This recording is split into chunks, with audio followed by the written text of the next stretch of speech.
Before,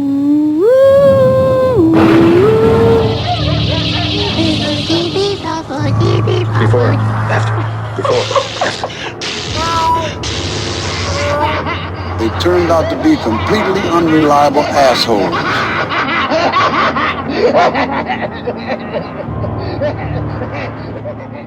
Hello and good day to you, Tim. Good day to you. I prefer to say good day when I'm leaving somebody. Good day, sir. Good day to you. So, just a hello, a good I was trying to make it non-time of day specific. Those are the actual greetings. Good morning, good evening. Good greeting to you, sir. A fine greeting to you, Tim. A fine, joyous greeting to you listening. Hello, thank you for being here. Where is here? Here is Dismembering Horror, the podcast where myself, Ryan McDuffie, and myself, Tim Aslin. Every week, every Thursday, in fact, straight from us to you, we dismember a horror film. What does it mean to dismember a horror film? We talk about what worked, what did not work, and anything else we, Tim and I, found interesting or noteworthy about a horror film. We're trying to revisit those that it's been long since we've seen. Mostly, we're trying to see those we haven't seen. We feel horror is a tackleable genre, as many as there are. And we're on the search for the sight unseen on top of just things we haven't. The search. On top of what we haven't literally seen. And we love to take submissions from you listeners, which is the case for this week's film, the Banana Splits movie from 2019, submitted by our dear friend, Zach Brown. Hello, Zach.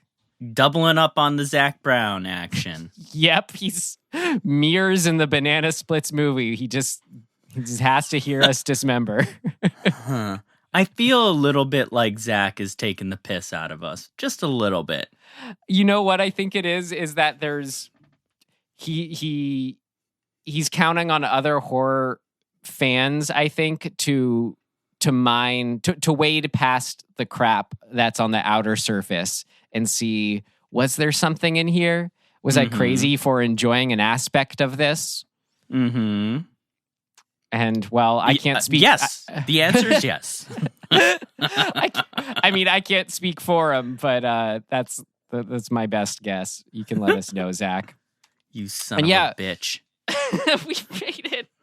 Really, though, like, Zach, if you submit another one, like, what's it gonna be? I mean, if you submit another one, Zach, you're fucking dead to me. How's that sound? Tim, I mean, no, not just another. Oh. We shouldn't discourage people from submitting a film at all. Oh, right. You mean a film? Agreed. Another film you didn't enjoy, which is what I presume. How about you mean. this, Zach? If you submit another one and I don't like it, I'm coming for you. Wow, active threats. Mm-hmm. That's that's the new normal for me. Active threats. Well, great. Beware, everyone. Stakes are high. Beware. Stakes are high, just as they were in the subject of episode 120 of our show, The Banana Splits Movie. Tim, you got anything else you got to get out of the way, or can we get it on with it with our trailer here? Anyone else you'd like to threaten? I just got back into town. I was driving around. And let me tell you something. I have discovered that I have one very extreme fear that is almost overwhelming, that I didn't really know I had. I kind of knew that I was like creeped out by this, but like it's official.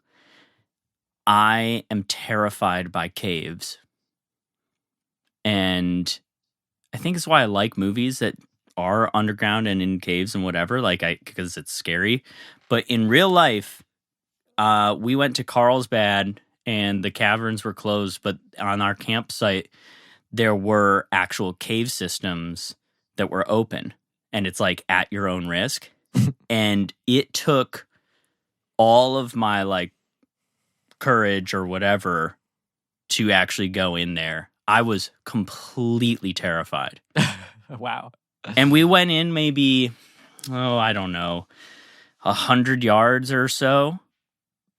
And the second we got past the point where you can't see the entrance anymore and there's just no light, it's just your flashlight, I felt complete and utter fight or flight. Like, I just wanted to run out of there. And if you run, you might slip, is the thing. Yeah, no kidding. It was overwhelming. I don't think there's nothing else that makes me feel like that. Yeah, well, if we're ever in Santa Cruz together, Tim, I'll take you to my favorite cave that I know there. Ooh. And that's the last one I was in. So think about it's true, like where if you drop your phone or somehow lose your light, like oh my God. you're just screwed because there's it's pitch black. Yeah, you are fucked. But I'll say what is really anyway.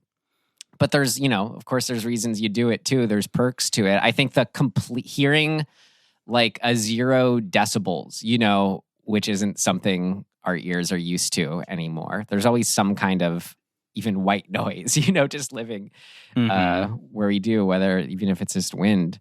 I don't know, getting into a cave and just like hearing or not hearing utter silence, however you put that, was pretty incredible. Yeah, it's an experience. I mean, I will do it again, but it was very hard. Yeah, per our rating system, I would give it a rent it.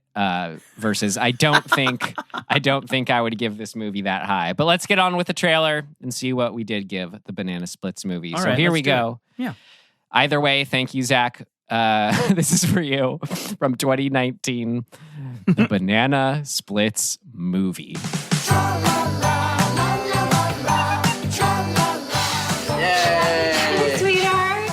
We are going to the Banana Splits. Sometimes at night, I see the Splits riding around in their little cars, laughing and singing. Who's excited to see the Banana Splits? Rebecca, I'm canceling the show. What? Hey, kids, put on your happiest faces because the Banana Split Show is about to begin. Where are the children? Mom, get out of here. Tra-la-la, Tim. Oh, God. Tra-la-la-la. Yep, let's get out our sighs. Let's get out our obvious just in such misery here. Had to watch this film. So Tim, per our rating system, would you tell yourself to avoid the Banana Splits movie? Stream it, rent it, or buy it? You know what? Honestly, it's an avoid for me. It just doesn't have anything. It's just not. It's not good. The end. Straight up. I'm excited to hear why, as I am any of these lower rating reviewed films that we do. I feel like we always get something out of picking it apart. So either way, I'm looking forward to that. In the end, Tim, I did have to agree with you. I do have to agree with you. I would tell myself to avoid it. I think in another place in my life, it would easily be a stream. And I'm trying to parse out why I've changed or what's changed. And I think going on, it's going to be like, essentially just this whole year, been like quarantined alone or whatever. But even before then too, I don't know. I'm just trying to parse this all out. Like watching a movie like this by yourself does nothing for me right now. Yeah. It makes me wish I was watching another film. Maybe it's just a sort of like, that just speaks more to compounded loneliness outside of this I'm going through. But like with these movies, they're just for how they are stupid and for the kills. And that's something I'd only want to share with people at this point in my life. Well, one thing I noticed too, like, there's usually in a bad movie, there's sort of a moment when I just go, I'm over it or I'm annoyed with it. And in this one, like, it really occurred. I paused the movie to see how much time was left. You know what I mean? 5 minutes in. No. It was 46 minutes in. It was right at the halfway mark, and we had only gotten to a second kill in a movie that's sort of predicated on, these, what would you even call the mascot type robots killing people, right? And there's only been 2 kills in 45 minutes. Like, that's just dumb and not good. Like, that, it sort of flies in the face of the whole premise. And I just was like, I just don't care. So a lot of it to me, just in the broadest of strokes, it's an avoid because the movie never does at all what it sort of is promising. And there's just nothing to it. It's hackneyed as the term I kept thinking of. Yeah, it's weird. I'm trying to like parse out what you're saying there because I agree when you say there's nothing to it. It's hackneyed, but on the surface, it feels like it's doing exactly all the things that should make me like it. Even if it took a while to get to the kills, like that's usually not a complaint of mine. It was all practical effects. It was silly. Yeah. I liked the setting. Maybe I'm just more looking forward to like, I think what's essentially the same premise. Maybe it's more of a Chuck E. Cheese scenario versus a TV show. Mm-hmm. But there's a Nicolas Cage movie coming out with a similar like fighting animatronics premise. Yeah. Well, actually, hoping that's better. here's a way I think to make it, to encapsulate why it doesn't work. Every setup is actually kind of it's incorrect in a way. So just take your Chuck E. Cheese example. Let's just imagine we were in a Chuck E. Cheese, right? And the animatronic robots went haywire and started killing people. The only way that works is if you are trapped in the Chuck E. Cheese, right? Like the doors lock down and all of you are trapped in there and you have to figure out how to survive or fight back. That's, in this movie, at any given time, everybody could have just walked out the front door. And that alone, that reality or that truth about the story ruins the whole movie. I mean, okay, to take that, I mean, we're kind of getting ahead of ourselves here and maybe breaking apart what didn't work, but so I don't forget the thought. So I wouldn't say that it's totally doing that, but it is still in what that reveals is still indicative of the overall problem in a different way, where I think it half-assedly does that. You kind of have a throwaway line where they go like, oh yeah, you can't really, once the studio closes down, you can't get out kind of thing, as right, as if they couldn't somehow actually manage to work around the gate. That's I think that's sort of my point, is that like the contrivances are so thin and dumb. Yeah, it's.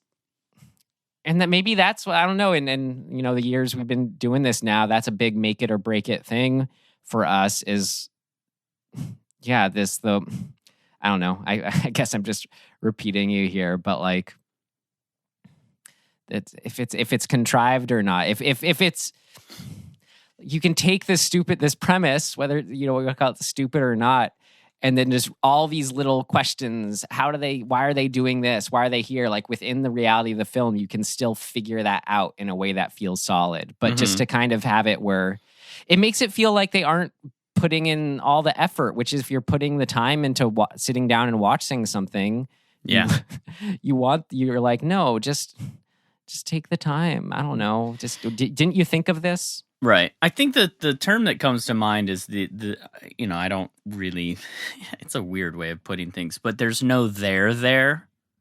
Yeah. Is kind of what keeps coming to mind. And it just, I think you could kind of go through every plot point or every story element or every like character even, and really just go, yeah, that doesn't work because it's incomplete. Well, Tim, we may have time to do exactly that because we have still not scratched the surface of our show here. So how about we move on with our summary? What did happen in the Banana Splits movie? Okay, Banana Splits is a TV show with animatronic mascots, I guess you would call them, right? There's a dog and Animals. A bear and an elephant and a tiger? I think it's a lion. Is it a lion? Okay, No. whatever. Elephant, lion, gorilla. What? I'm forgetting. Tim, it's not. Oh yeah, but- one is a gorilla. The orange one's a gorilla. I don't know. Yeah. What's important though, Tim, is it's not just these are the bananas. These are real life. Like when you say there's a TV show, The Banana Splits, in real life, there's a Banana Splits TV show, a Hanna-Barbera production from the 60s. I saw that, and that kind of blew my mind. So that's where Fleagle, Bingo, Drooper, and Snorky are from. And they are very important character names. We got Fleagle, who I guess is like a beagle, a dog. Bingo, the gorilla. Drooper, the lion, and Snorky, the elephant. Tim, if you guys could see the look on Tim's face. just like blank. These names. Just blank these names staring. just I'm killed like, you. what does that Like- even fucking mean? My brain just shut off. It's so dumb. Okay, so so the premise of the movie is that those four characters are robotically AI sort of controlled. They're not even controlled. They're like self programmed. They're AI, yeah. And they are the main characters of a kids show, live action kids show on a stage, sound stage. And it's a popular show with kids, probably like, 8 and under or something like that. And it's been running for a long time, and we meet a family that has a son that's the young son, he's a little too old to be watching this show. He doesn't have very many friends, if any. He has like one friend. He has an older brother, a mother, and a stepfather who's a real piece of shit. And for his birthday, they get him tickets to a taping of the Banana Splits TV show. Very exciting. And they have to invite a kid that he is not very good friends with because his one friend has the flu. None of this matters. They go to the show. The technician who does updates or whatever for the robots, it does something. Carl Something. with a K. Yeah, he's like a German crazed British worker. He studio. does an update on one of them. It's pretty unclear whether or not he is intentionally making the robot turn evil or psychotic, or it just was a glitch. The coding turns from green to red, folks. That's what happens. Yeah. It turns evil. Then too. they do the show, and that robot like goes kind of ballistic. But then also all the other robots kind of go ballistic, and the people who have the privilege of staying after to meet the robots are all thrown into the trying to get away from them. They're getting killed. The kids get kidnapped for no apparent reason and like caged. We find out later that all of the audience members never left. They were all killed by the robots, presumably. And then the mom of the son who gets kidnapped with his little friend and whatever has to mom up and fight back and win and kill the robots. Yeah. And she does, but yeah, it's dumb. It's the last day of the show. It just is getting canceled amongst this all. Who cares? And I think here, Here you say the word robot so many times. I think why our friend Zach, maybe an aspect of why he/you listening, Zach, digs this, is that Zach is a self-proclaimed robot racist. He distrusts them. He is... Whoa. He seriously is bothered by the idea of like having to sit in like a room with, let's say, an advanced AI. It like really gets to him. He's anti-robot. Mm-hmm. At least giving them any kind of like when you said, Tim, I love that how you said like, quote, meet the robots. Like that's what made me link that together. Like, yeah, how can you meet a robot? Yeah, there's so many problems with this movie. But on the flip side, I could conceive of a way to make this movie fun and good. Well, Tim, this one just doesn't do it. If you're ready to do just that, I surprisingly have a lot for what worked for me for this being an avoid. So it's, again, that fascinating surface level. There's a lot going for it, but when it comes down to it, if there's no there. Anyway, but no, as we do on the show, we start with accentuating the positive. Are you ready for that? Oh, gosh. I'm so ready. Here we go. What worked? What worked? What worked for you? What worked for you? It worked like a charm. What worked? What worked for you?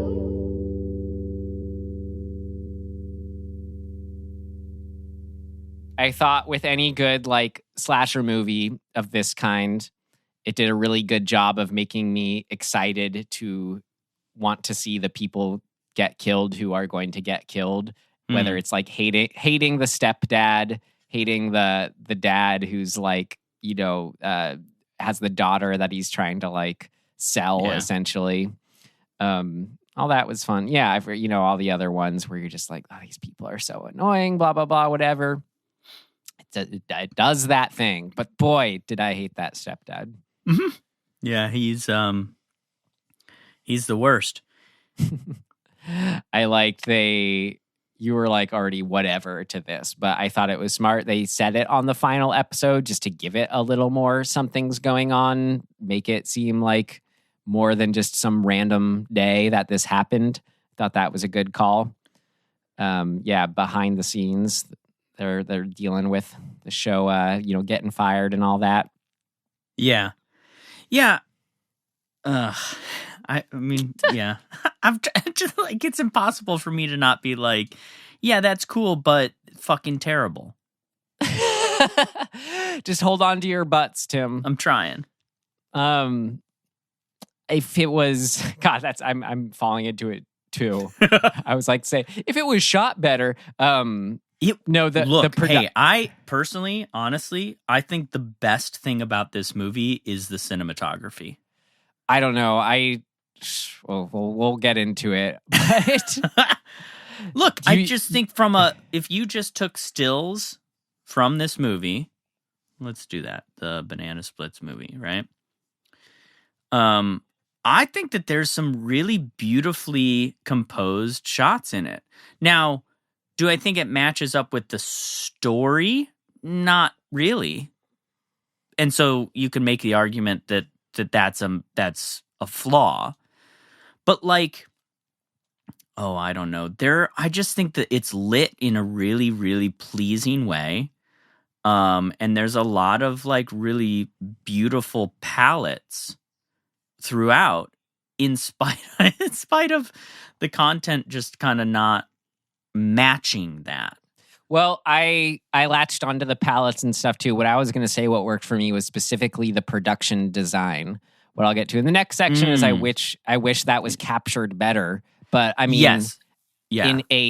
in a better film, I could just see like all the elements were there of like just building these sets that did a real good job of looking like sets, but not in not too sparse. I don't know. They were sparse in the right way that sets actually are. And I don't know. It just used the studio space well. the guys, the evil scientist, if you want to call him that, his workshop. Yeah. All of the recreating, I'm guessing these weren't the original costumes from the 60s, or I don't know if they had access to them, but they looked like them. And I don't know, the costumes were good. Mm-hmm. All that stuff was cool. Well done.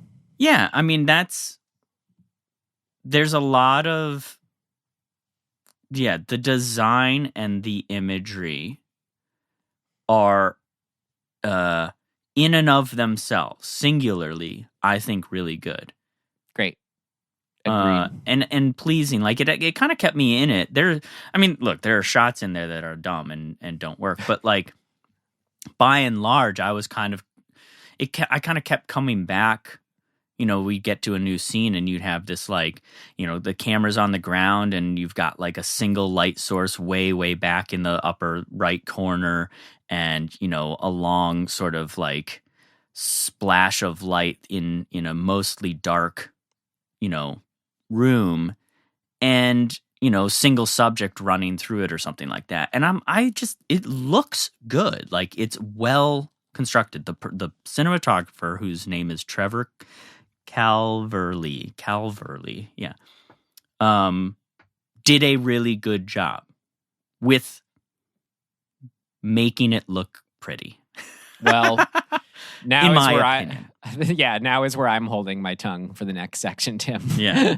Well, I could kind of wrap this in with the production design, but I mean, and this is why Zach said he requested it, was the kills, straight up, the practical effects. They made a point to do all practical effects. They did them well. I thought, they were really the only times in the movie that I sat up. And as I already said, there was the part of me that, though at the same time, was like, this isn't the same just sitting here alone watching this movie. I don't want to be watching this movie. But I'll still give them props for these effects. We had the first one, the lollipop down the throat kill. That was fun, sure. Seeing that prosthetic of the enlarged throat. We had the vlogger influencer guy, Thad or Tad, in the magic box getting chopped up. Mm-hmm. We had the dad getting his face set on fire and later was stabbed with a key. He survives his face getting on fire, that is stabbed with a key.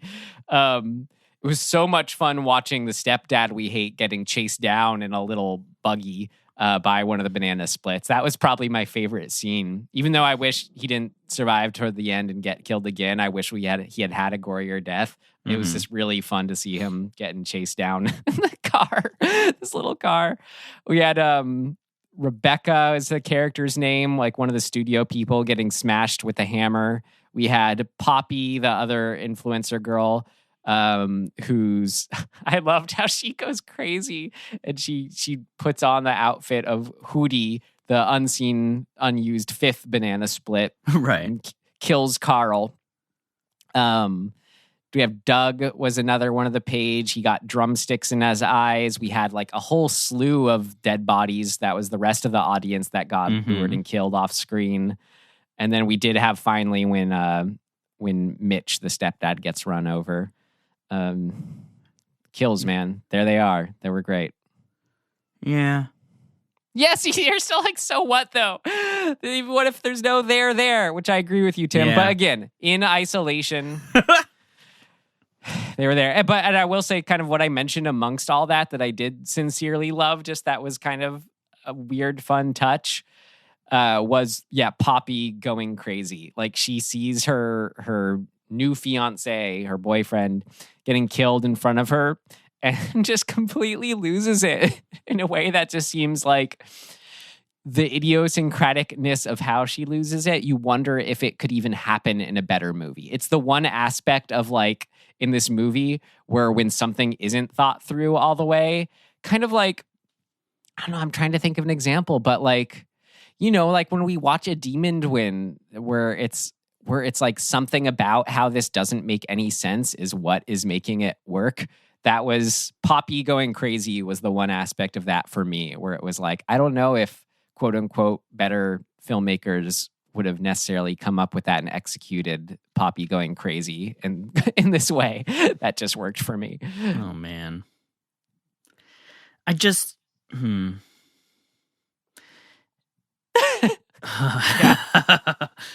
It's just a whole lot of like, it's a nothing burger. That's my problem with it. Tim, we're still in what worked. I know, but I don't care if Poppy goes crazy because I don't care about Poppy.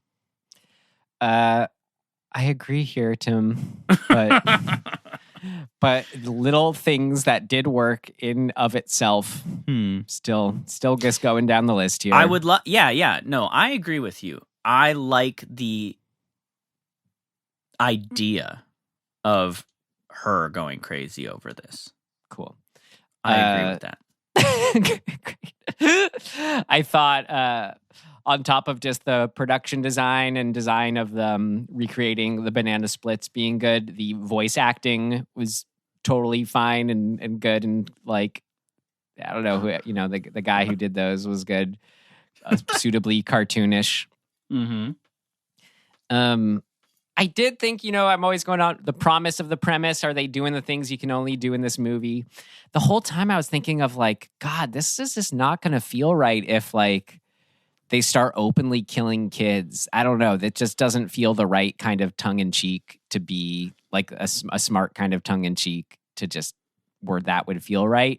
But where they did get in the end, which I did feel was a good job of paying off the promise of the premise, was like how the crazy banana splits were putting on their show, but in like a crazed, morbid version in front of the kids. Like where that was the other death I didn't mention of like the main executive guy. It's the big finale. Oh, right. Getting the quote unquote banana split and getting all his limbs torn off. Just like there was something where it's just doing that in front of all those kids. I was like, great, this is what you'd want from this movie. I'm glad it's doing this. Yeah, I think that at its core, that's what this movie, the intention of this movie is. So if you were just to pick apart like the premise in and of itself, you've got commentary on, things like entertainment,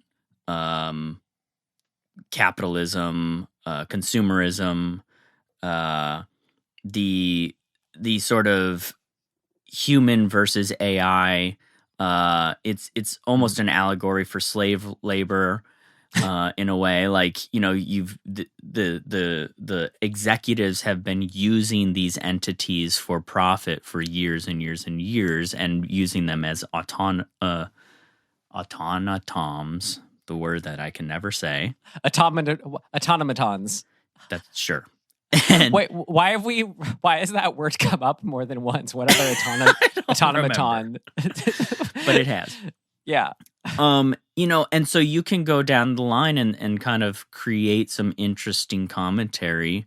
And I think that like maybe that was part of the goal. And within that you create this sense of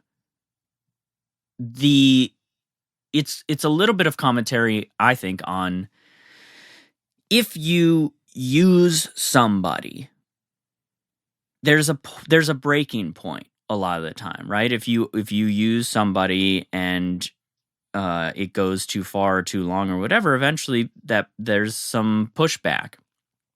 And you see that, but you also see that like with the elephant, Snorky, there's still an element of like compassion and sort of, whatever, like he ends up helping the main kid sort of. And there's something in there, right? There's sort of some commentary on like what AI actually is, and is it just a robot, or is it, having existed for as long as it has, is there something more to it? Like, is it its own entity? Does it have autonomy after being an autonomaton? That one. So like, I think that there's a potential interesting through line there that maybe was the goal. And so I can kind of appreciate that. There's a long, long history of sci-fi AI storytelling about what it means to be a robot and where the line between being human and not can be drawn and how blurred can it get, right? Like we've seen that in countless stories. And when done right, you get stuff like, Isaac Asimov's stuff or Westworld or... I like Her was great. Right, or Her, exactly. Like you really get some interesting commentary. And I think you can do that in a horror film like this. You definitely can do it. Unfortunately, this just doesn't quite peel the onion back enough. And I think a lot of that comes from just like the writing just doesn't get there. So as far as what worked, though, in a very surface level way, the idea of Snorky the elephant being good and helping them work. Yeah, the idea that the sort of very broad strokes idea of that question of like, what does it mean to be a non-human AI entity? I just like those questions. And then I just said Snorky the elephant. It's like, what are we doing? Like, it's so unreal. But I just think it would be so cool to dive into that a little bit deeper. Like to have some of those moments where, you have, here's what it is. If you're going to make a movie where AI is running crazy and like robots are going nutso and like killing people, I want to see conflict within the robot, right? This robot, all these robots have been programmed to do something very pure and like wonderful, right? Like entertain kids for years and years and years. And one of them finally breaks and can't do it anymore. That's a universal idea, right? In a way, it's like everybody has their breaking point, even if they're doing good. And I like that. I think that's cool. And if you had a little bit more connection, I guess, to what's going on, and you add some more layered nuance to like, if the humans were foils for the robots or vice versa, you could get some good stuff, some meaningful stuff. And then when it comes to a head and you're seeing the ultimate sort of like battle or face to face, it would actually have some weight to it, right? If you could somehow reflect the experience of these robots in that they've been relegated to being the recipients of orders for their entire existence, and then you show the mom who's been submissive or subservient to her shitty husband, like he's been barking orders to her and she's just been taking it forever. If you can sort of layer those onto each other, you actually have something. You can go somewhere with that. You can reflect on those things. You can show that she actually can understand in a way where the robots are coming from. Like, then you're off to the races. You can actually go somewhere with that, story-wise and character-wise. But we don't get anything that even remotely suggests that kind of connection or that thematic overlaying in this movie. And I think that's ultimately, often the failing of this style of modern horror, is that it is just the surface concept, and they never dig down into character motivation in relation to the themes of the actual story.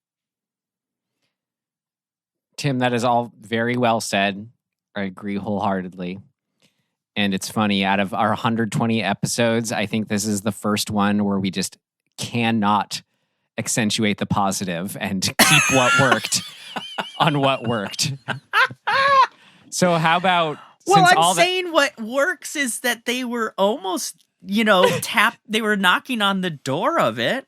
All I wanted to say was, let me just get my one other what worked I have out of the way, and then we can be free to dive even more into all that. The very last thing that just, I guess on some level, made me happy was at least the mom actually went full badass at the end and they gave her that arc, because that would have been, because that was very nice after seeing the way she's treated and how much I hate the stepdad. Like, if they didn't have her go all like, badass Ripley at the end, would have been quite the letdown. So at least they did that. No, there was one other thing that I appreciated in this. Just kidding. That was in something else I watched last night. Do. All right. On to, sorry, Banana Splits movie for not being able to accentuate the positive. We did our best.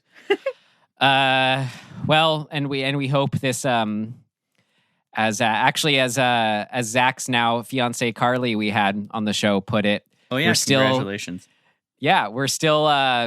We're still giving the Banana Splits movie our time and love and care and attention in speaking about what did not work. So there we go. Let's keep it up in our next section. What did not work? It's not ready yet. Seems to work okay. No, something important's missing. What did not work?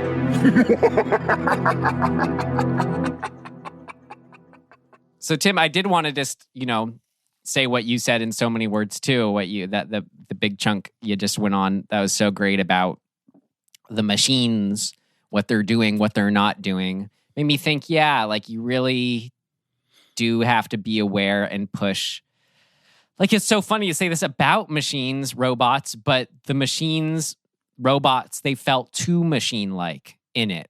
If you're gonna if you're gonna have the moments where the little kid says, what is it, boinky, snotty, snooty, snorky, where his favorite Snorky the elephant actually helps him at the end and stuff. That is just getting onto the surface level of what you're talking about, of needing to see these moments of them doing some kind of make us question, are they thinking?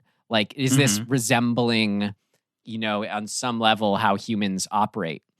Or you have the direction of the original Terminator. It's like the difference between the T-800 in the first Terminator and the T-1000 in Terminator 2. Those are very clearly pushing those two things. Where the first one, the T-800, it's all about, this is a killing machine straight up. And the horror is from... that's all it is. It's not even, it's hard to say single-minded, because by the end, when it is just a machine, we wouldn't even think of saying the word minded associated with it. But then the T-1000, we see it's the capacity to learn that we then start to really feel for it and, making an effort. So that level of intention that was going on, and, the way that was so brilliant to differentiate the Terminator 2 from the first one, is maybe a way of putting exactly what you were saying too, of what would have been so nice if it was happening from this. But as far as just this angle of what the robots were doing is why there was, as you put it, no there. There's just, was not stoked on these guys at any point. I didn't know how to feel about them. Am I supposed to be feeling right now that they're scary machines when they get part of their face ripped off? Or am I supposed to be feeling about them like I'm actually trying to it was just, it just made me not want to be there. Just the way no intention was put into it. And one of the reasons I would tell myself to avoid this movie. Well, yeah, I mean, there's just so much lacking. And it's annoying because it's not hard. Well, I don't think it's hard to give tidbits of sort of detail efficiently, so it's weird how this movie is constructed, right? Who do we care about? I mean, we're supposed to care about the mom and the two sons. I meant to say in the what worked for me, I liked Paige a lot. Paige the Page. I thought she was great. Yeah. So look, I think here's oh man, there's two major elements here. So just in terms of character, if you want to have the mom and the two sons be like your protagonists. You need to set up what the problem is, right? And like, I guess they're sort of setting up that the problem is the stepdad, but that never has anything to do with the actual external problem, which is none of them felt like protagonists. Sorry, go ahead. Exactly. And so, like, what are we doing? And so obviously that's a problem. On the flip side, the antagonists being the machines, we need to know more about them. And you can do that so easily, right? Well, it could have been done. Know who they are. You could do that in the intro. You could do that. Like, I think I would have done a very simple opening, which they almost do, right? You see the episode of the show, the ending, essentially, of the actual show. But then they cut away to the family's house inside the living room, and the kid is watching the show. I wouldn't have done that at all. I would have cut to backstage after the show right away to show the difference between the performance that these machines have to put on and their actual reality, which is they are they're slaves to the machine of the show, run by humans. And so you immediately you have opportunity to see sort of, in a way, how each of those 4 machine characters, like you give them a point of view. You can show that, whatever their names are, that they actually have some sense of personality within their machineness. And once you do that, then you can cut to the family, and you can show the kid who loves the show talking about his point of view of what their characters should be. He can talk about how much he loves Snorky and what Snorky like represents to him. He can talk about, he can just gush about them, and in doing so, you then get to see how the family feels about their kid who's a little too old to be gushing over these characters. In that moment, you can get their point of view on him. And then you've established that he's the protagonist. He has a flawed view of these heroes of his, and you've seen that those heroes are not actually what he's going to expect. So now we have a very basic construct. The fan who is going to be let down when he meets his heroes. And then we're good. Like, you can go to the show, you can have all these other conflicts within. You have the characters like Paige, who are like, this is very what's it called? It's very fairy tale sort of construct, right? You have like the wood nymph who leads them to the castle, so to speak, or whatever, and all of that falls in on itself.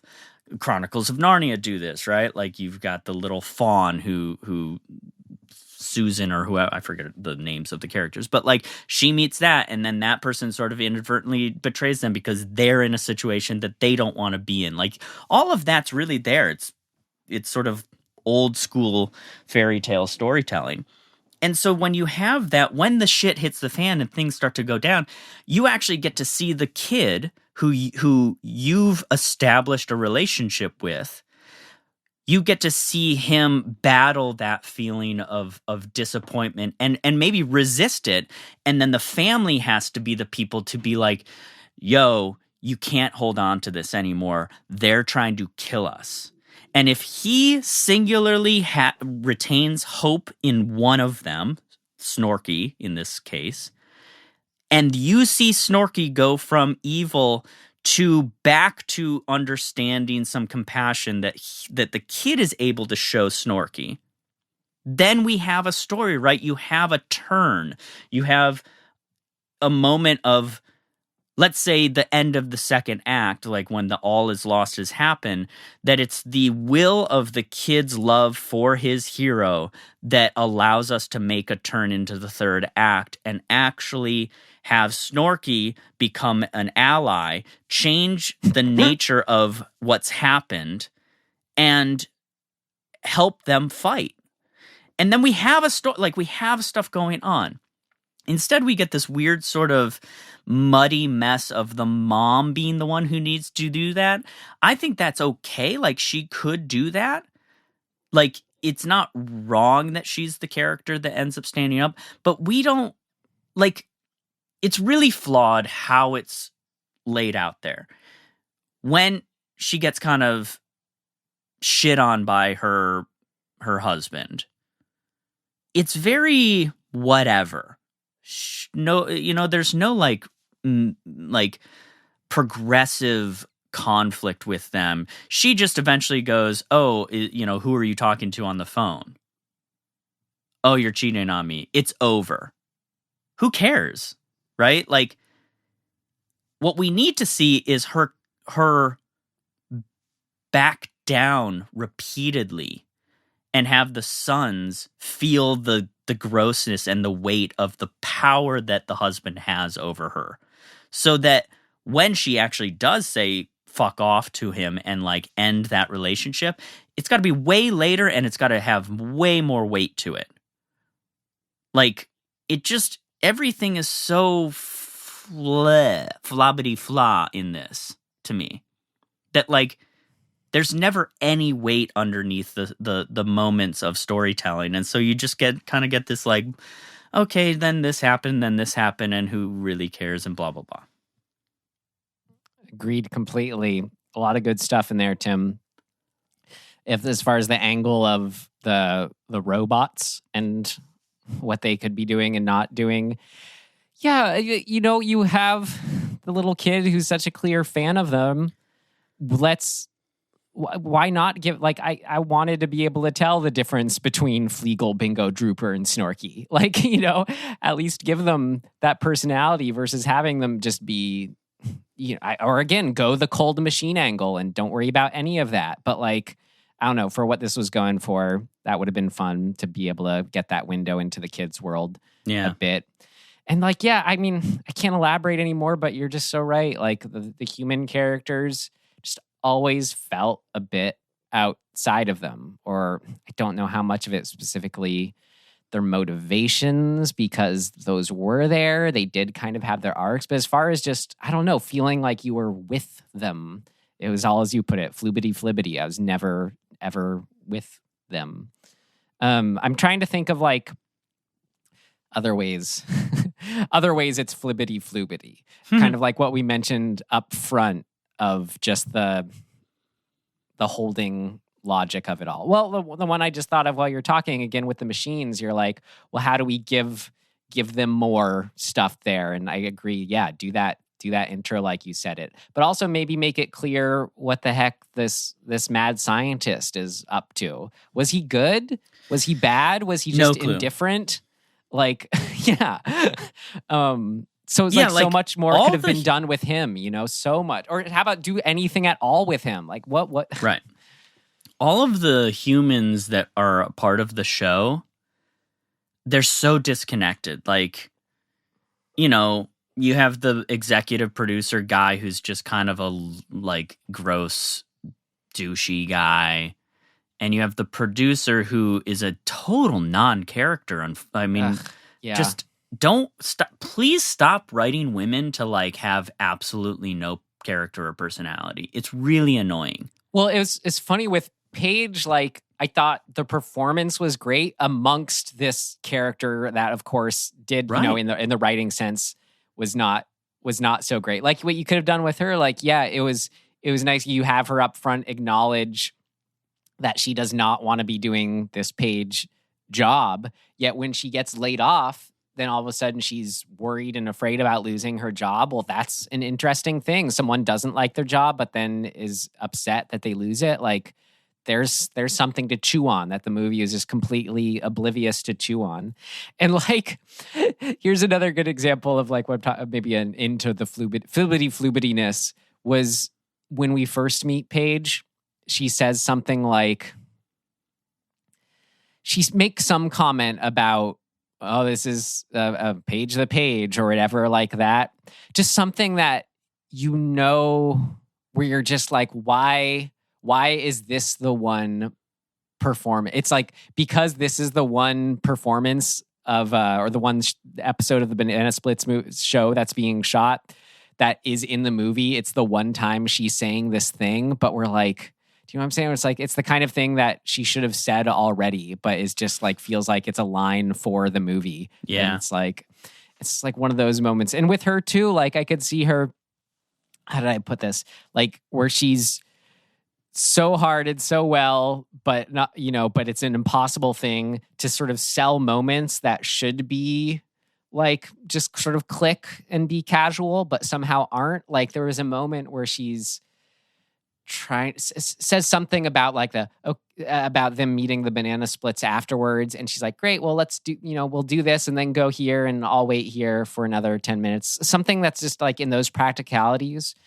where it just doesn't make sense. It's just there was like it, yeah. It's just like, it's sort of like, it felt like really weak logic, motivation, whatever it is, for just how to get characters to go somewhere. Yeah. And you see it being wrapped up in sort of a throwaway line from her.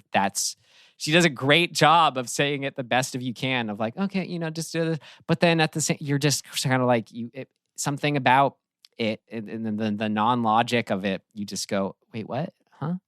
Or it's just something's not clicking in this overall how it's being held, and the logic of whether it's be like we mentioned earlier of them being trapped inside and just being given this half-assed throwaway line. Like, stop half-assing it.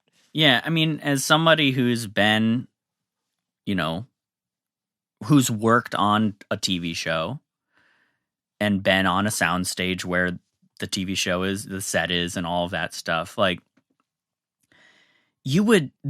there's so much about them being the audience, like handpicked and taken around the back to meet somebody that, like, it's just not how any of it works. And there would be right. So many more people there, right? Crew members, security. You have lots of like check-ins and check-outs. Like you have a bunch of producers. You've got cameramen. You've got all sorts of people working there that just don't exist here. And these like 7 or so audience members are allowed to just roam freely. I mean, like the dad and the girl, who he's trying to like get representation or talk to the producer, like being able to walk into a producer's office is so wildly absurd. And then they'll say like, wait, hold on, you aren't supposed to be backstage. And we're right. Well, then you can solve these issues. Now, part of it is budget, right? Like if you have here's how I would do it. I would have them sneaking fucking around. They'd have to come up with a way to sneak away, right? A clever way to like distract and sneak away. No problem. You could have them just be like, oh, I need to use the bathroom, or my daughter needs to use the bathroom. They snoop away and they go down a hallway. There's a security person at the end of the hallway, so you've added a character, whatever. But you have them go up to the security person and somehow fool the security person. Like it's an opportunity for a joke or for something. Such a much better to have at least some of them, skirting the rules to meet the Banana Splits afterwards. If you had this little group who were like, for all their different reasons, they were like, whether it's the parent trying to get the kid for the audition, whether it's, you know, the other ones just the influencers, the influencers wanting to get this exclusive shot, and have all of them skirt the rules somehow to gain access to them. And then we have our horror movie turn moment thing that you want of this is the mistake that was made. Exactly. Versus just like this totally lame, just like just kind of hang out with nobody around being led to this space. And it seems flibbity. Yeah. Like, well, and then you can also, so it's a really good construct, right? You have a group of outsiders, people who don't know the ins and outs of this new environment. And they all have egos and they all have motivations to get something that they want. They all have sins, essentially, right? One is ego, or one is not ego. What is it? What am I trying to say? Tim, you don't have to connect everything to the 7 deadly But I sins. like to. But like that's the thing is they each have their goal, and that's what's motivating them. And so if you have these factions within the 10 people or so who are allowed to come backstage, and each of them is finding ways to split off of the group, you have to have a touchstone, which would be the kid, right? The kid who has a pure heart and a pure outlook on this whole thing going, I don't think you should do that. Or maybe he's the one who rats them out, or like he's going to rat them out and they say, don't be a little shit. He just so you have something's internal wrong, group conflict happening, and that group conflict is setting them up to put themselves in positions to get in trouble. And then you have the external threat that nobody knows about yet, and people in the group start getting picked off. The group has to have an opinion about that, right? Mm-hmm. Like, where did Tom and Jane go? Like, where did they go? What happened to them? And then later they can find them and go, oh shit, they're dead and they got a gruesome death. Now we're really in trouble. Like, shit's actually going down. And you need somebody like to hang a lantern on. It should be somebody like Paige, who's like, we should have established way early on that Paige does not feel comfortable around the machines. Just make that a character reality for her, so that later when shit starts to go down, she could be like, see, I fucking told you, these things have always creeped me out, and now they're on the loose. So that later, when the kid is like, no, I can convince Snorky to not be bad, then there's character conflict between him and Paige, or him and his mom. Like, maybe the mom is a better character to be the one who's suspicious all the time, right? That makes sense. She's the protector character. She could be suspicious, and so when she's about to take Snorky's head off, maybe the kid goes, no, like, he's the one who helped me earlier. Don't kill him. He's not the bad one. Then you actually have a scene, right? You have a scene where the mom and the son have to come to terms with something, which is more a metaphor for the relationship of the mom and the son in regards to the broader family dynamic that they had, right? The mom has been making bad decisions by being with this shitty dude who she ignores the abusiveness that he's portrayed onto his stepkids, and she's been blind to it because she, for whatever reason. All of that can be layered together for us to get to a point where we get to see her have that sort of moment of realization of her flaws and then overcome them. Finally listen to her kid and actually do what he said and have that have, an impact and work out for the story and for the character's like arc. Things like that, they're just non-existent in this. Right. Like, it's not just the mom, like whether it could be the older brother or Paige, just like, what is their opinion about these banana splits? Like, and so I think the other problem is that, so we don't have any of that. And instead what we have is really, really pretty lame caricatures. Mm-hmm. The stepdad is he's just the lamest version of a shitty stepdad. He's like, he's gotta take the call from the office, and it's, Yeah, he's a Hollywood stepdad. He's like a Hollywood idea of a stepdad. That's not like, it's just not a thing. And the influencers, they're just very like, I don't know. It's just lame. It's overdone. It's like, who gives a shit? Well, it's weird, you saying that. It's like there could be a version of this that embraces all that, and that's kind of lies in the fun of it. Is pushing these people as caricatures, but it's like an awkward middle line of not really doing either. Well, I hate to say it, but like, what honestly comes to mind in how you do that dynamic well is the most recent Spider-Man movie, where you have a group of high school kids and they all have their sort of stereotypical character traits, but they are put in an extreme situation where they have to kind of use their quirkiness to solve their own the external problem, which is like the bad guys blowing shit up around them. And they become the target because they're connected to Peter Parker and blah, blah, blah, right? But like, even in that, you have these tropes, right? Like Flash Thompson has a, like a Twitch page or he's live streaming all the time. Wait, how about something I have seen? Like, could you say the same for the characters in the Babysitter, all the bad guys? Like, you think of the jock in that, and I feel like that's the level. There's an inner logic to those characters as caricatures that works for me. That's right. And here's a big part of it. They interact with each other. They have an opinion about each other. Mm-hmm. You have zero crossover in this movie with those characters. Never once does the influencer and his girlfriend interact with the dad and his daughter. Yeah. They don't care about each other, and that's a huge problem.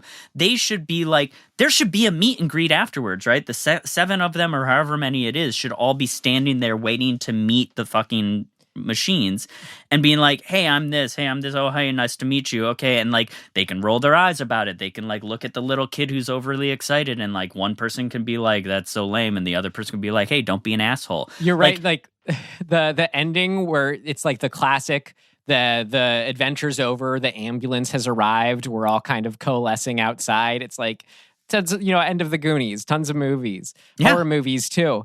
Like, you didn't have any sense of all the people interacting and being like, we just went on this adventure or deal together. They're weirdly separate. You're right. Well, and there's a huge problem with that, right?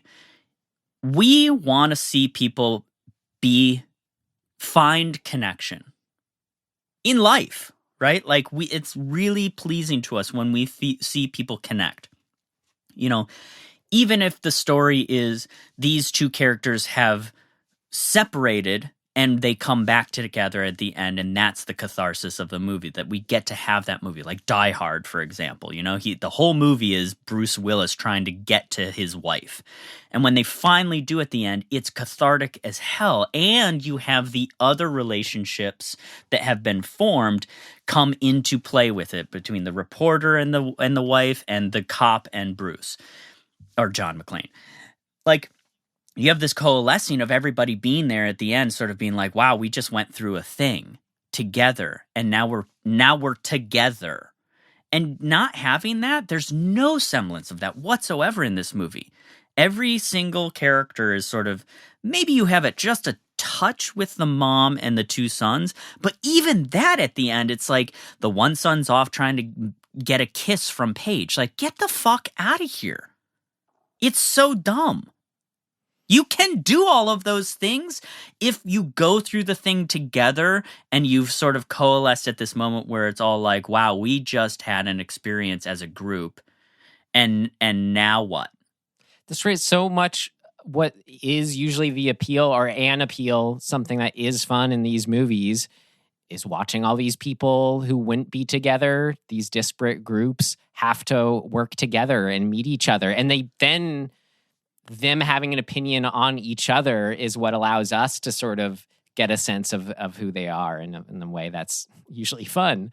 Yeah, and like classic zombie movies tend to be pretty good at this. Totally. Yeah. You get a bunch of disparate people together in a house that have to deal with each other.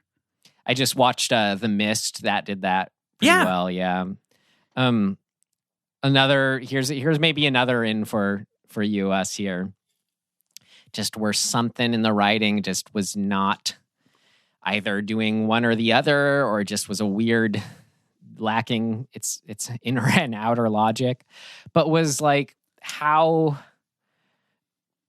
it's a tricky thing to pull off, and of course they didn't. But the idea of pulling off why and how are modern people liking this like weird kind of throwback show that's been around forever. Like, it seems like, okay, we got like, okay, yeah, generally on a surface level, of course, there are going to be like the geeks, like the influencers who just love this thing from their childhood, or just kind of weird super fans. But like, there was still a disconnect somehow, or I'll tell you what. But here's I don't know. one reason it's a disconnect. Just take that character, the influencer character. They undercut that character. If you're gonna have both of them, the guy and the girl. Yeah, they undercut both. But one of the big problems is that they can't decide what the writer's opinion of these characters is.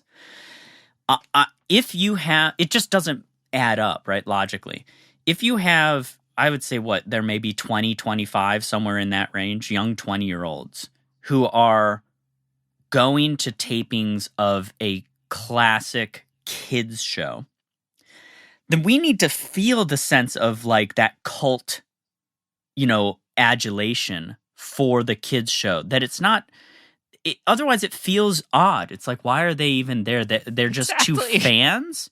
They should be the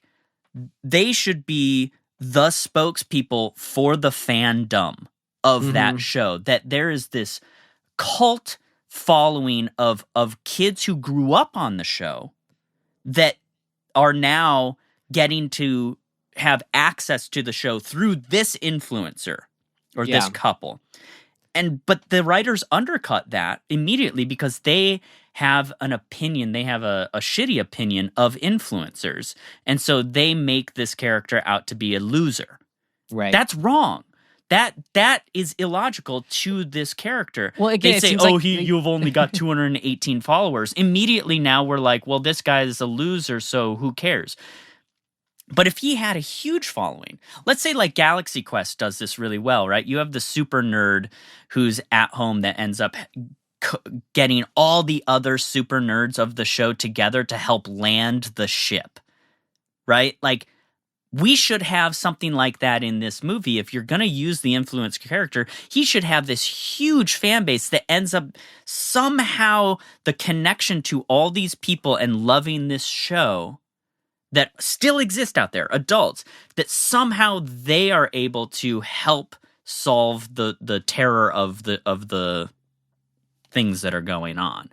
Like, connect us so that it's more about the connections that we have interpersonally, and like character actually makes sense.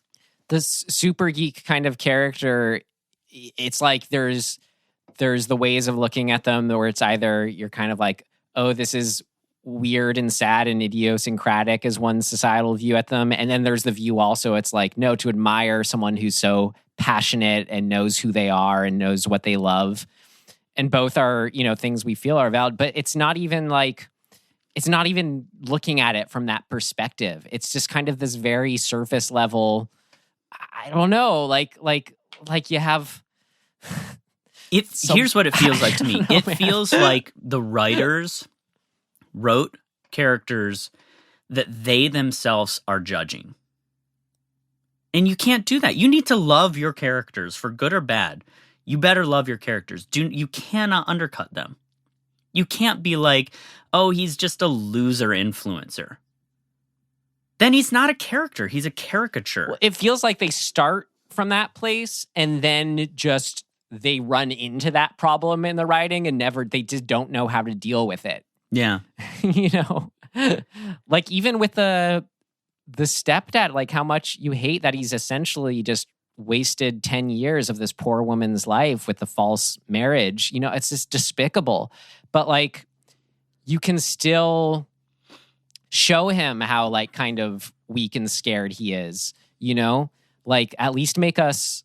you don't have to like him, but at least make us like understand more where he's coming from in a way that's just like, okay, well, it can still be fun to watch him get run over, but at the same time, like, I don't know, make it so I was about to say, like, make it so it rings true, but at the same time, I still keep getting caught up where it's like, this is just a stupid movie where it doesn't necessarily have to ring true. So it really is this just not knowing what it's doing, awkward middle ground that is just the waffling we've been talking about.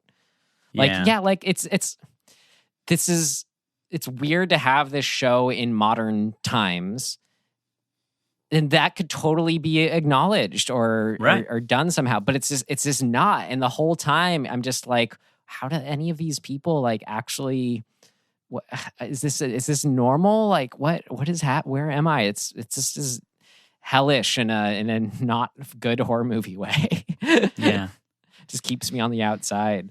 Yeah, it's just, I mean, I think I could go on and on, but I don't know, what's the point? Right. There's just so much sort of like, why? But why are we doing that? I guess to shift gears a bit, like, you liked how it was shot. I did not. I thought, like, that's what made me want to start turning it off. Like, I know I just kind of am able to accept, okay, this is just like one of those low budget sci-fi channel movies, blah, blah, blah. But that doesn't work for me as an excuse. Like, this is the example I use. It's the difference between my all-time favorite movie, which was a super low budget, could have been indie movie, but made in a studio, Pee-wee's Big Adventure, directed by Tim Burton, who just through these budget limitations, like, does so much with the music and how it's shot and everything. Like, it's a true vision being put on display. And then Pee-wee's Big Holiday, which came out like 5 years ago or whatever, like, actors killed it. The script was great, but it didn't have this, like, this vision behind it. Felt like what I think of, like, when I describe this straight to TV or straight to video, kind of just it didn't have that perspective, or that, I don't know, it didn't have that flair to it. So it's like, I can admire in the Banana Splits movie the thought and deliberation put into the production design of making these sets of the Banana Splits TV show. But when it's just shot in this way that just looks cheap and blah and generic, I'm like, no, let's like do something with these sets. Like, make it so when we're play with the idea that we're kind of looking at them from the outside as just these limited one-walled artifice things, but then also, like, once they're trapped and forced to play this game, then make it like feel like we're in it and it comes alive. Like, use that kind of dual nature of what sets are in a fun way, or give some sense of like excitement when we enter a new stage and it's this different area that's going to give a new color to how this next person's going to get killed. But it's like, no, it's like they just don't care or think about any of that stuff. Yeah. And I just tune out. There's too much of that feeling of this wasn't really thought through, and then you're there and it's like, oh shit, we didn't think this through, so let's just skate by quickly. Like, even the saw that is used to cut the kid in half. It's like, it's a fucking cardboard saw. It's like got giant jagged teeth. It's just dumb. It doesn't work. It's like, I don't know. It's just shit like that drives me nuts.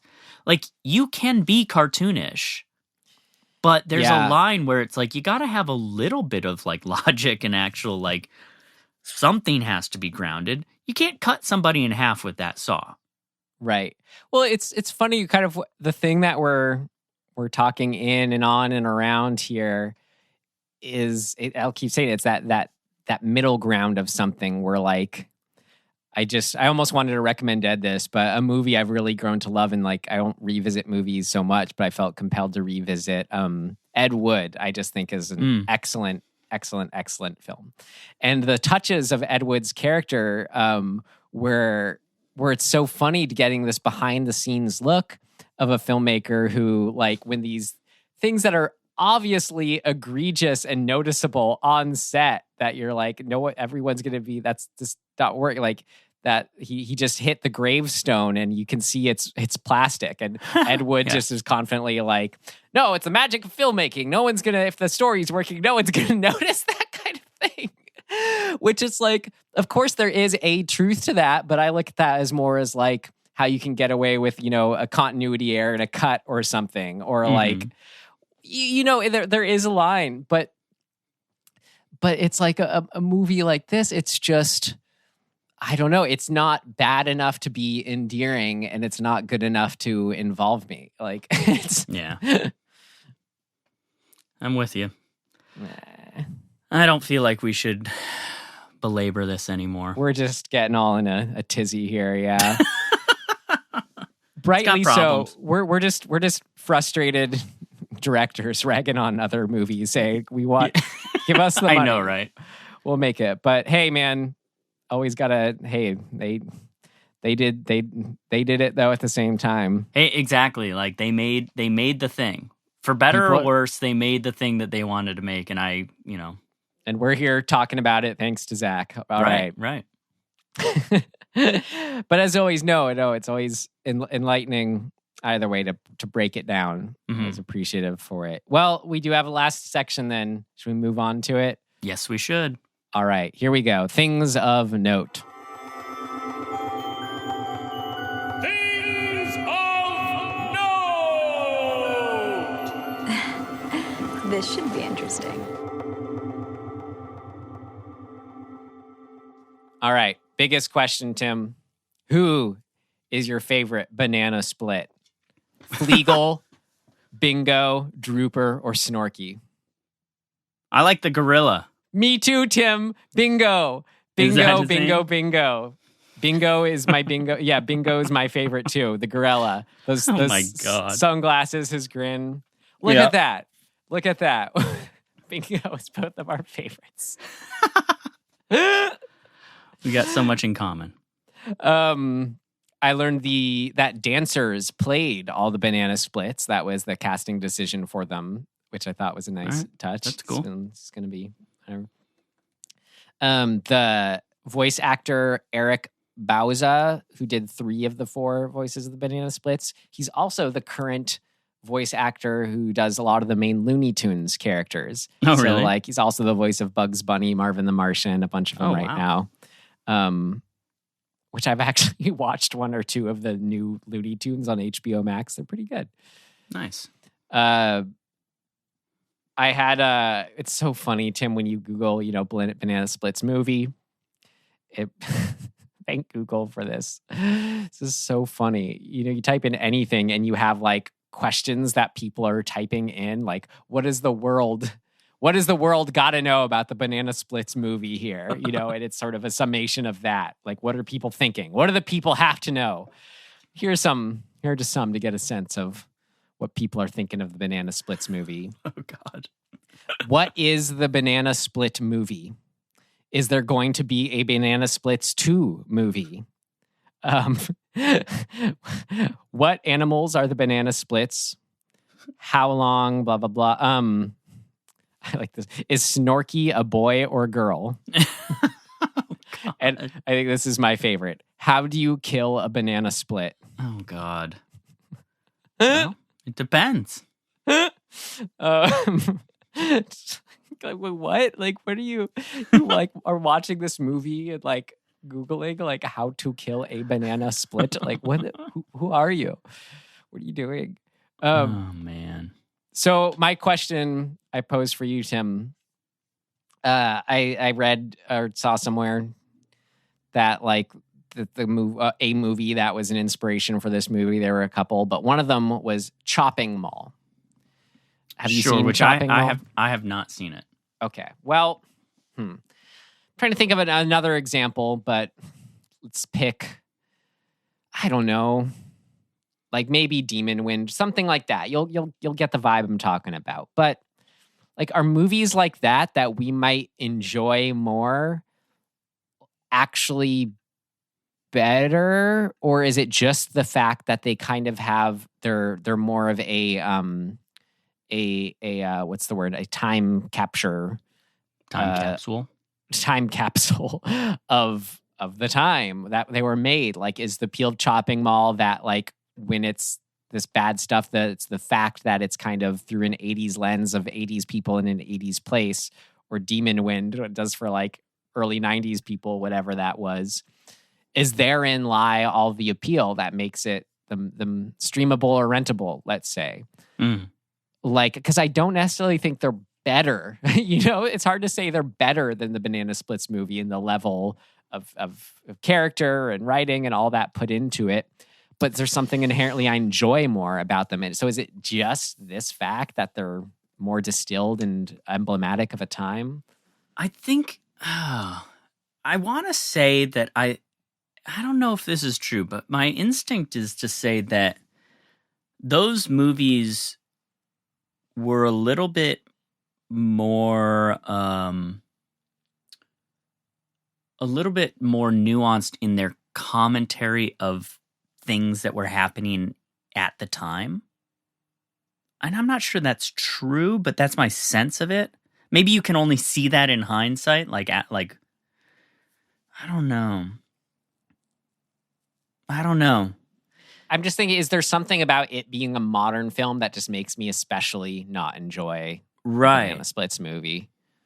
I think there might be something to that, because maybe I'm feeling the responsibility of more of let's be making better movies versus then it's just this sort of like weird artifact that has where the gore and the horror moments, which, you know, maybe this should the gore horror moments that this has should be enough for me, like it is in those movies, but I'm just actively annoyed more here. Yeah, I don't know. There's a part of me that thinks that the reason we like these movies, or the reasons that they've remained true, or not true, but remained sort of in our brains and favorable or whatever is because they hit some sort of tone that like still resonates in not just universe. I think part of it is that there's a universal resonance that some of these movies have, and that's why they stick around. But they also had that thing of being a snapshot of the time, and that has, you know, importance to it as well. I can't imagine looking at the Banana Splits movie in 10 or 20 years and feeling as though this was encapsulated an era or like aspects of 2019 that had any meaning whatsoever. And I think, you know, it's an interesting question because I always wonder about that. Like, why do some movies, you know, why did they last? Why did they, you know, why did they hold up 20 years later or whatever? When they're surface level bad, you mean, like, exactly, yeah. And some of them really do. It's an interesting thing, but I don't know. I want to say that, you know, as artists, part of our job is to dig a little bit deeper and try to find the relevant meaning within the stories we're telling that have certain things like universality and, you know, timely commentary, especially in horror. I mean, that's like why I want to do horror films, so that we can comment on messed up things in society. Like, I love that. I don't feel like the Banana Splits movie is saying anything. And I'm not saying that movies have to say something, but I don't even think that the people making it had a point of view, period. They just were like, oh, we've got this IP. Let's have those Hanna-Barbera characters kill a bunch of people. The end. Like, that's not a story. That's just, please watch Chopping Mall and get back to me, because like my memory of it's like just as simple as 80s kids trapped in a mall fighting robots on the loose. Like, but even that speaks. But even that speaks to the culture of the 80s. Like, mall culture in the 80s was fucking huge, and it was considered a thing, right? Like, the older generation was like, fuck all these kids just hanging out in the mall. What are they doing? Well, like, that's what I'm getting at. It's like inherently in the premise more. Yeah. So is it that the Banana Splits TV show, like what if this movie was set back in 1968, would have clicked better somehow? Or would it be if this was upfront, like a story about the show that's been trying to get, is this weird errant show that somehow hasn't gotten canceled because it's cheap and has this niche audience, is finally getting canceled, and the story of that, like, more upfront than kind of a wishy-washy approach to that. Like, yeah, this seems high concept enough that it should hold something, right? Just inherently by doing the premise, but I don't know. Yeah, it's tough. I mean, I think the thing that is missing from this movie that maybe would have put it into that realm is that cult fandom thing that exists in 2019. Cosplay exists, Comic-Con exists. It's a humongous group of people that are into that. It's no longer a like sub genre or what am I trying to say? It's no longer like a people hiding in their basement and shunned because they're into this thing. Like, it is mainstream.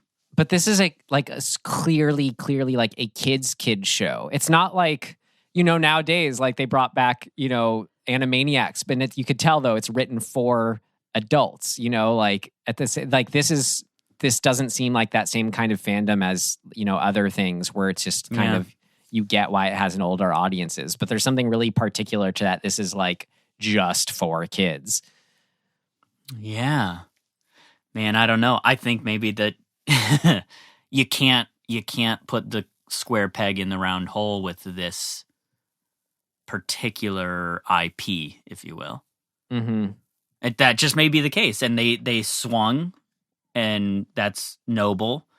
Or if it was maybe if it even like those other movies I mentioned, like this, if it had more clearly been about a little boy who's just on the cusp of being at the age of outgrowing this sort of thing, having these robots turn on him, having these characters turn on him. But it's never, as you described, it never feels like it's about this boy going through a thing. It's like we're always weirdly floating outside of all the characters. Yeah, I think you're right. I think you can do it. You can, if you frame this movie as a coming of age movie and it's a metaphor for us holding on to the nostalgia of an analog world in a wildly, the elbow of the curve of technology is, we've crossed it, right? Like, now everything's just exponential. And if you see these analog beings trying to remain relevant in the eyes of the audience, and as a result, they go haywire and they start killing people who represent the technological advances in our society, and the kid who is having the conflict of wanting to hold on to his own personal analog world, just really meaning innocence and youth, and having to go through that experience and see the worst of his heroes in the face of technological progress. There's something there, but that's not this movie. I know, here you put it that way. It's just like so far from that. But great. Like, look, the never-ending story is that construct, and it's universal. If you give up on your imagination, you grow into just a shitty old person, and then there's nothing worthwhile. You lose your connection with imagination, and that kills the world of imagination. You could do that with this movie. You could do that basic idea, and like coming to terms with getting older as an adolescent kid is a scary time, and letting go of your things that are childlike or considered too young for you. We've learned in today's society that there is a place for holding on to those things and becoming an adult, that those two things are not mutually exclusive, and we can do that. But that's the catharsis of that type of story in this context. If you have one group of people, the adults, saying, you got to grow up and stop hanging on to this kid stuff, it's stupid and you're too old for it. And you have the fandom group who's at the actual show being like, no, man, this is cool. But they have their own ego-driven technological, problems that they subject to, and that's what's getting them killed, then the kid in the middle of that has to learn how to synthesize those two things into something worthwhile. That's a story. Yeah. I wonder if they just, all these hiccups, they just didn't work around. Like, why are the influencer young 20s older fans, like, what, they like this? How do they even like it unironically when it's so clearly like a kid show? Like the appeal is never actually delved into. Like, do they think it's funny? Do they just love the characters? It's just so wishy-washy. I hate it. Yeah, I hate it. Yeah. Really, back to what didn't work. Yeah, nothing's defined enough for us to hang our hat on something and then have the characters get somewhere that's worthwhile. Mm-hmm. Anyway, just watch when you watch Chopping Mall. I don't know. That was just I get. It was because that was mentioned as a reference. Let's pick it apart. Yeah, I've been meaning to watch it since I watched that the documentary on 80s horror. Yeah. It came up and I was like, God, I used to see that box in Video Barn and I never rented it. There is on Shudder, there's the Joe Bob version of it. That's really? Fun it's really fun to watch that version of it. Nice. Well, in that spirit, should we put a bow on the banana splits movie and move on to our RecommenDEADtions? Yeah. Great. Well, I've been watching a lot of about something that's totally different from a banana splits movie. Been watching, as always, a fair amount of movies, as I do. But I was feeling compelled to revisit a movie I did not like when I first saw it, but had stuck with me nonetheless, which was, I guess it came out about a year ago. I went and saw the Irishman, the Irishman superhero. I went down to the corner and talked with an Irish man. I did. I saw in theaters. I was just kind of like, this is long and I'm kind of bored, but like the ending, like the last chunk, I really loved. And then I don't know, I just been feeling compelled. Something about it feels like a November, December movie. I felt like, and I've been thinking of Scorsese. Wanted to, I don't know, revisit some of his films. I'm like, I want to watch that again.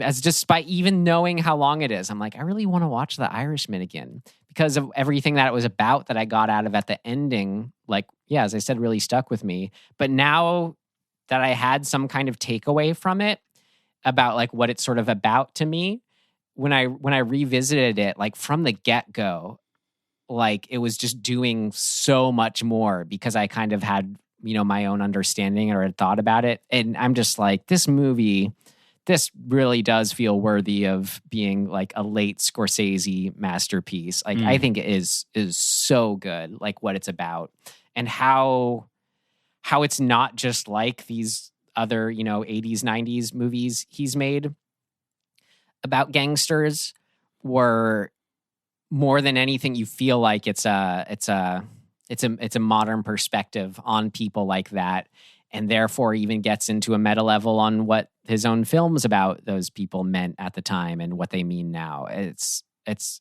great. It's great. Interesting. And encourage you to watch it. And it's I think it's got a lot to do with our times too, as far as I've brought it up with you and suggested it to you, as far as like older generations and younger ones too, but it's emblematic of older generations holding on to an old way of doing things that maybe that is not sustainable or is not right.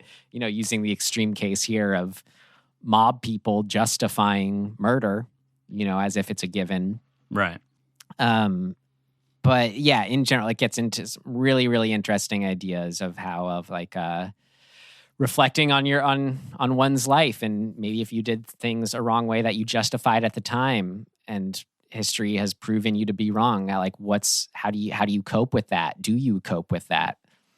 Anyway, check it out. It's great. Cool. It's on Netflix, everyone. Yeah, right. Man, I haven't been watching much because I was on a road trip and. Hey, you can always recommend things you've seen, sites you've visited. Well, let me tell you, if you want to see something that is insane and like just totally out of this world. It's like you walk onto a totally different planet. You got to go to White Sands, New Mexico, and the White Sands National Park. It is nuts. Like, it's just this. So it's made out of gypsum, which is I guess a mineral. I think that's right. Gypsum, whatever. Yeah, it's a mineral, and it's the largest. I think it's the largest deposit of gypsum, and it's like sand. It's granular. It's huge too. It's a ridiculously large area, and it's just these dunes. They're very white, like as you might imagine. It's called White Sands, and it's really eerie. You're surrounded by mountains on all sides, and then you're just in the middle of this weird sand dune, gypsum dune like landscape. You can't see anything else. Like, it's freaky. I'll throw a picture up on the Instagram. It's so crazy. If you can go there, definitely go there.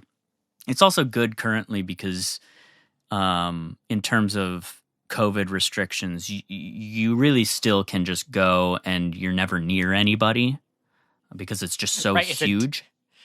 It's a desert. It's just, right. Now, I will say what's really freaky about it is that like people get lost out there because there's no real point of reference. It's just dunes. And once you get in away from where you parked a little bit, it's very easy to get disoriented. People have gotten lost out there. People have died out there. Like, you have to be careful, obviously, and like follow the rules and not be an idiot. But it's pretty remarkable and well worth going to at least once in your life for sure. So I'd recommend that. White We Sands, took some New cool Mexico. pictures. Yeah, White Sands, New Mexico. Great. National Park. We got the Irishman and a gypsum deposit are your recommendations. Right. Cool. I would love to go. I've never been to New Mexico. Oh, so cool. Sounds great. Cool. Well, Tim, you know what I was so excited about for this week's episode, as always, is figuring out what we're going to watch next week from our hat poll. Well, you're in luck because I have the hat right here. Great. I believe it is my turn to tell you when I'm almost certain you're right. Stop.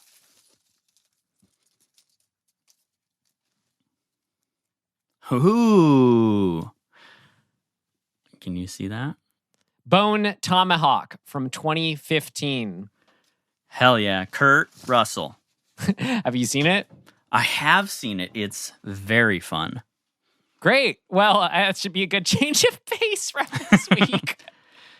This is a cool one to hear your thoughts on. I'm excited to form thoughts on it. Soon enough, Tim. Soon enough. Sweet. Well, until Bone Tomahawk, you can find us wherever you found us, or on our Instagram, on our Twitter. We'd love it if you had a submission for us, much like Zach Brown did. Thank you again, Zach. God damn you, Zach. Hope you got something out of this. We certainly did. We're here for you, no matter what it may be. But hey, if you make another submission, just always be curious where you're coming from. We'll have you on at some point too, down the line, and maybe it can be for a better film. I'm always curious. Like, I want to know what Zach likes about it. You know, like I want to hear that point of view because it's super valid to get another point. Well, of view as I on said, things. he said, all I remember him saying about it was there's something very, like he said, it's very Sci-Fi Channel, whatever, but he liked the gore effects. So yeah. Hey, that's as I said, I really tried to put the framework or that context of where I'm at currently and why that in itself just isn't enough for little old me sitting here by myself putting on a movie anymore. Right. But anyway, I think that's it. So Fleagle, Bingo, Drooper, Snorky, and you listening, we do mean it. Thank you so much for being here. And we will see you next time. Goodbye.